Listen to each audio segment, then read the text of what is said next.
back to the program. You're watching Morning Thailand with Phi and Golf. Now I give you the situation in terms of the protest around the Uruphong area.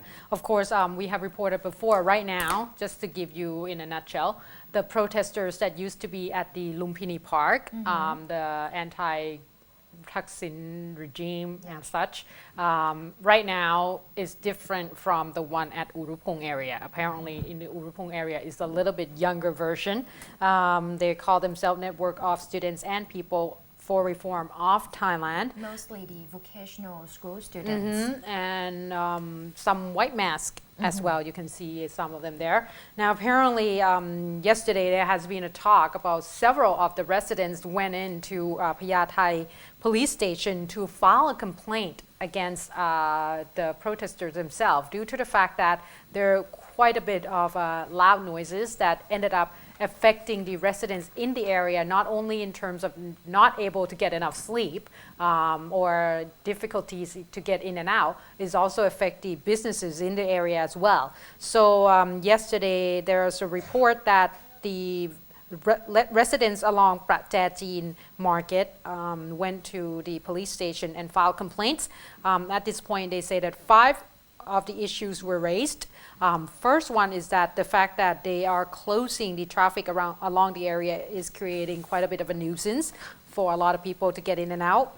Second, the fact that there are the mobile toilets along the area to obviously give conveniences and assisting all the protesters is create quite a foul odors and stinks the area up. And the third issue that they would like the police to look into is the fact that the protesters using quite a loudspeakers, and that create a noise pollution for them. Fourth one is the fact that due to the numbers of people in the area, a lot of their businesses were not able to become fruitful as they used to because less people are going in to do the business in the area. And lastly, they would like the protesters to move out of the area and hopefully to the National Stadium or Lumpini Park.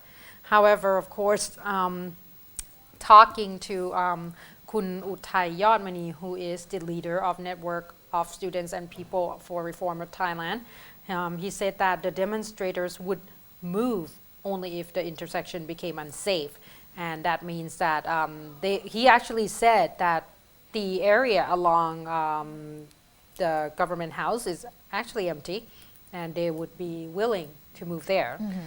But obviously with the ISA, they do not want the people to be around the government house at all, and at this point that might not happen. So the situation would probably continue. They said that more people might join the protesters at the Uruphong area, and that's going to be requiring a little bit more closing of roads along the area, which probably not going to be good for a lot of people anyway. So they are hoping that they will be able to find the solution to this particular problem, because obviously a lot of people are criticizing this, especially in terms of the BMA has been criticized, like Kun Phai has said, for assisting.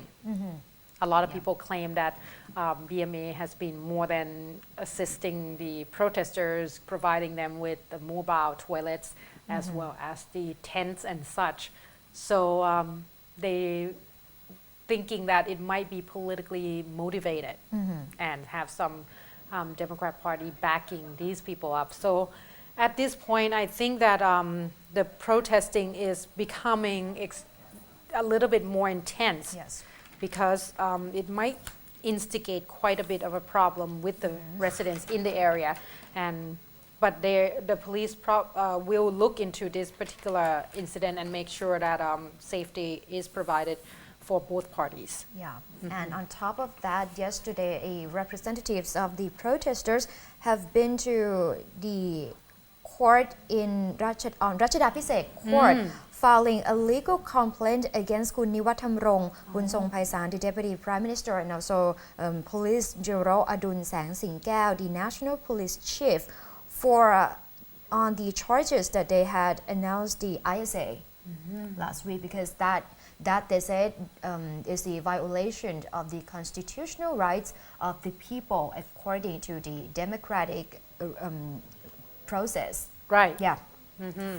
And now back inside the chamber, there was the discussion and also the deliberation of a particular article, the Article 190 of the Constitution that, as Kun Gov has reported yesterday, that would grant the government the authority to sign an agreement or any trade agreement with other countries or other parties without having to pass the parliamentary approval, and that a lot of people claim that would be the facilitation of people or some particular people or group to gain benefits. Right.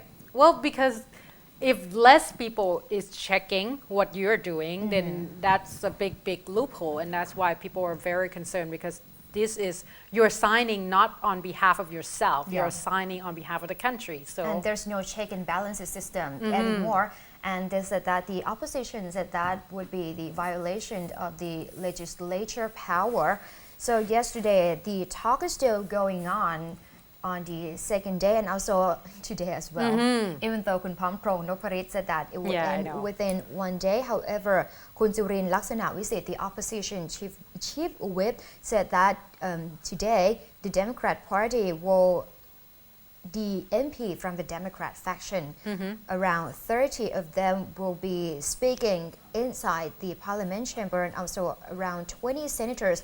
And one of the topics that they will be raised is the conflict of interest. They are targeting the energy projects that Kun Thaksin Shinawatra, the former Prime Minister, might have a hand in. Because Kun Thaksin Shinawatra has invested in some energy company or projects that would benefit from the contracts with the Cambodian side. Once again, let's go back to Kun Thaksin. A lot of issues seems. All right. And one more topic here that the Democrat Party is going to raise is the rice pledging scheme. They are asking for more clarification from the government regarding the figure released by the government itself and also the international media about the 1 million tons of rice that the Chinese faction is going to buy from Thailand. Right. Because earlier the Chinese Prime Minister, Mr. Li Keqiang, spoke inside the parliament. He said that China would buy 1 million tons of rice from Thailand within 5 years. And a lot of people heard that. However, the government has released an announcement later on saying that the Chinese side, China will buy 1 million tons of rice every 5 years annually. So that means 5 million tons during 5 years, which quite contradicting with the international media writers everywhere said that it would be 1 million tons. So is our interpretation of whatever they say. That's not very good, isn't it? Especially after I read about the gorilla thing.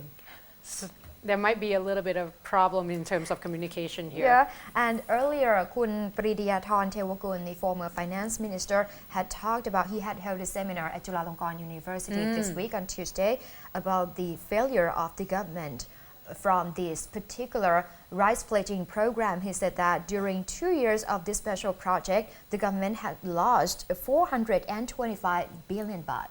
And rice farmers had gained nothing from this project. So this is one of the topics that the Democrat Party is trying to target. Right. Well, apparently Kun Kitirat Naranong, the ministry, finance minister, has came out and said that was a wrong figure. He came out on another news on Bangkok Post, if you can pick it up, saying that that's not the case at all, and there's some mixed understandings in terms of the figures. But he refused to clarify the lost figures, though, for the scheme. So this creates probably a little bit more questions among a lot of people. So At this point, we're going to have to wait and see what's going to come up next. Well, let's take a short break because Kun Chain is back. Yeah. And she will talk a little bit about the Article 190 and, of course, the previous temple dispute that's still ongoing. So stay tuned.